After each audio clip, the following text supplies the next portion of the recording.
আপনার চ্যানেল যদি খুবই পুরনো হয়, 4 বছর 5 বছরের পুরনো চ্যানেল, আপনার ভিডিও আপলোড প্রায় 1000 1500, তার থেকে যদি কমও হয় 500-600 ভিডিও যদি আপলোড দেওয়া হয়, তখন প্রথম দিকের যেসব ভিডিও আছে অনেক পুরনো ভিডিও, সেই সব ভিডিও অনেকেই রিআপলোড দিতে চান।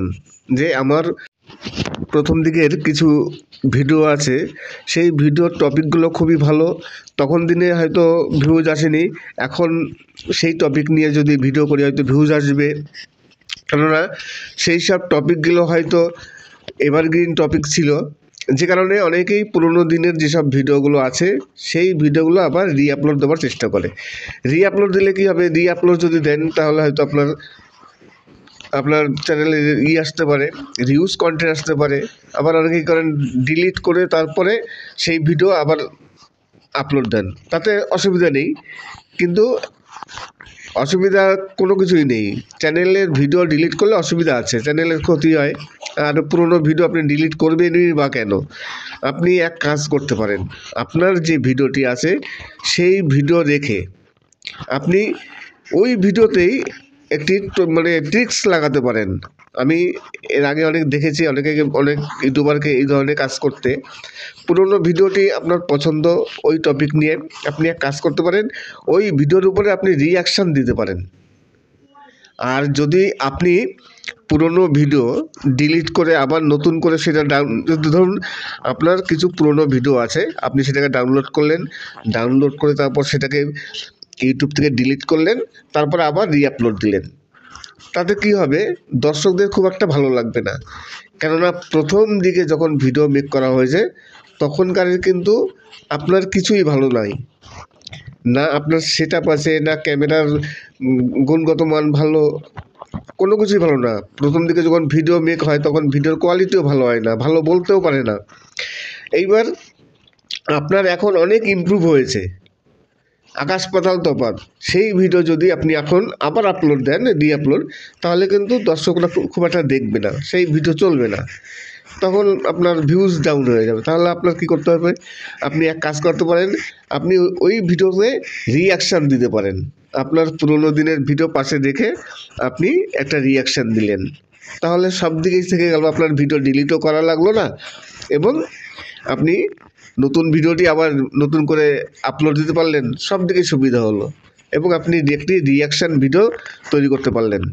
তাহলে এই ট্রিক্সটি যদি আপনারা কাজে লাগান তাহলে খুবই ভালো হবে, ভিউজও আসবে, তাহলে আর কোনো ভিডিও ডিলিট করতে হবে না। অনেকেই আছেন দেখবেন, অনেক চ্যানেল আছে যাদের পুরনো টপিক নিয়ে আবার ভিডিও মেক করতে চান, যে পুরনো যে টপিক আছে, যে পুরনো যে ভিডিওগুলো আছে সেই ভিডিওগুলো ডিলিট করে দিয়ে আবার নতুন করে রিআপলোড দিয়ে, রিআপলোড তো দেওয়া যায় না, রিআপলোড দিলে রিউজ কন্টেন্ট আসবে, তার জন্য ভিডিওটা ডিলিট করতে হবে।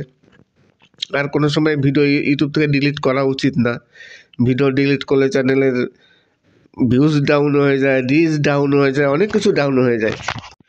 নমস্কার, আমি অমিত কুমার, আর আপনারা দেখছেন অরুণ টেক অল বাংলা। আবার একটি নতুন ভিডিওতে আপনাদের সবাইকে স্বাগত।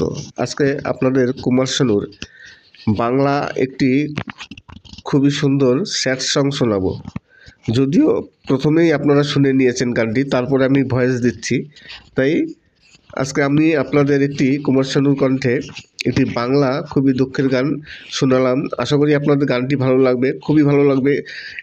আনকমন গান, এই গানটি কিন্তু আপনারা খুব একটা বেশি শোনেননি, বাজারে খুব একটা চলেও নি, এর খুব একটা বেশি ক্যাসেট বা কিছুতেই চলেনি, একেবারে নতুন ধরনের গান। আর সবাই চায় এখন বর্তমানে একটু নতুন নতুন গান শুনতে, কেননা একই গান প্রতিদিন শুনতে শুনতে সবারই খারাপ লাগে। তাই আজকে আমি আপনাদের একটি সম্পূর্ণ নতুন গান, কুমার শানুর একেবারে নতুন 2024-এ গানটি রিলিজ হয়েছে, অসাধারণ একটি গান, দুঃখের গান। আশা করি আপনাদের ভালো লাগবে। আর তারই সাথে কিছু ভিডিও আছে যেগুলো, একটি রজনীগন্ধা ফুলের বাগান, রজনীগন্ধা ফুলের বাগান, এই দেখুন জমিতে আমি গিয়েছিলাম কিছু ভিডিও শ্যুট করতে, তাই রজনীগন্ধা ফুল ছবিগুলো তুলে নিলাম। অনেক ফুল ফুটে আছে, অনেক কড়ি অবস্থায় আছে। আশা করি আপনাদের ভালো লাগবে, যদি ভালো লাগে তাহলে অবশ্যই কমেন্টস করবেন।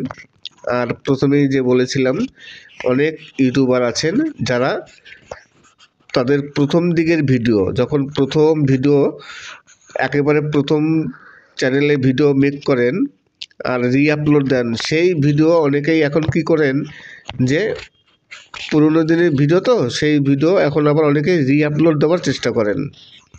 অনেকে কি করেন, ইউটিউবের যে ভিডিওটি আছে পুরনো, তার প্রথম দিকের ভিডিও, সেই ভিডিওটি ডাউনলোড করেন, তারপরে ইউটিউব থেকে ডিলিট করে আবার নতুন করে আপলোড দেয় সেই পুরনো ভিডিওটা। এখন আপনাদের বলবো, পুরোনো দিনের ভিডিও যদি আবার আপলোড দেন, হয়তো আপনাদের ভিউজ খুব একটা বেশি আসবে না।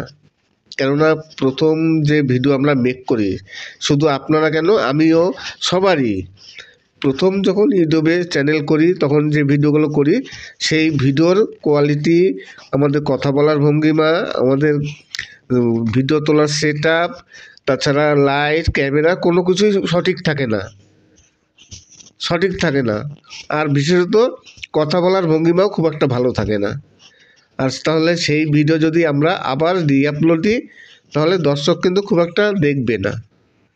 তাই আপনাদের একটি সামান্য ট্রিক্স দেবো। পুরনো কোনো টপিক যদি আপনাদের ভালো থাকে, এভারগ্রিন টপিক, আপনি ভাবছেন সেই টপিক নিয়ে ভিডিও করলে বা ওই ভিডিও যদি আমি আপলোড দিই তাহলে ভিউজ হবে, আপনারা কাজ করতে পারেন, ওই ভিডিওটি ডিলিট করতে হবে না। আপনারা ডাউনলোড করলেন, ডাউনলোড করে ওই ভিডিওতে আপনারা একটি রিঅ্যাকশান ভিডিও তৈরি করেন। ভিডিওটিও থাকলো, আবার নতুন করে একটি ভিডিও আপনি মেক করলেন, রিঅ্যাকশান ভিডিওটি পাশে রাখবেন, তার পাশে আপনি ওই ভিডিও দেখে একটি রিঅ্যাকশান দেবেন। তাহলে সব থেকে ভালো হয়, সব দিকেই হয়, আপনার রিউজও আসবে না, ভিডিও ডিলিটও করতে হবে না। আর একটি নতুন ভিডিও